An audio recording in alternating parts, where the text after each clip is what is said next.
এবার ভারত ছেড়ে পালালেন শেখ হাসিনা। সংযুক্ত আরব আমিরাতে আশ্রয় নিয়েছে বলে জানা গেছে। এর আগে গুঞ্জন ছড়িয়ে পড়েছিল ভারত থেকে তিনি অন্য কোনো দেশে পাড়ি জমাতে পারেন, তবে ইউরোপ নাকি মধ্যপ্রাচ্যের কোনো দেশে যাবেন সে বিষয়ে কোনো তথ্য পাওয়া যাচ্ছিল না। অবশেষে খবর বেরিয়েছে শেখ হাসিনা ভারত ছেড়ে দুবাইয়ে পাড়ি জমিয়েছেন। দেশটি আজমান শহরে তিনি আশ্রয় নিয়েছে বলে ধারণা করা হচ্ছে।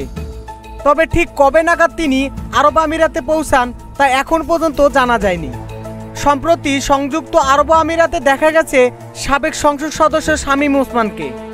ধারণা করা হচ্ছে আরব আমিরাতে আজমান শহরে শামীম ওসমানের বাড়িতে শেখ হাসিনা আশ্রয় নিয়েছে।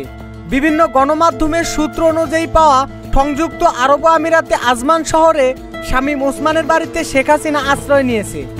এর আগে শামীম ওসমানকে দিল্লির নিজামুদ্দিন আউলিয়ায় দেখা যায়, সেই ছবিও গণমাধ্যমে আসে। এর কিছুদিন পরেই দুবাইয়ের একটি শপিং মলে দেখা যায় শামীম ওসমানকে। সেখান থেকে ধারণা পাওয়া যায় সংযুক্ত আরব আমিরাতে অবস্থান করেছেন শামীম ওসমান, এবং এই তথ্যের ভিত্তিতে হাসিনা সেই শামীম ওসমানের বাসায় গিয়ে উঠেছেন বলে ধারণা করা হচ্ছে। তবে এর কোনো সুনিশ্চিত তথ্য পাওয়া যায়নি।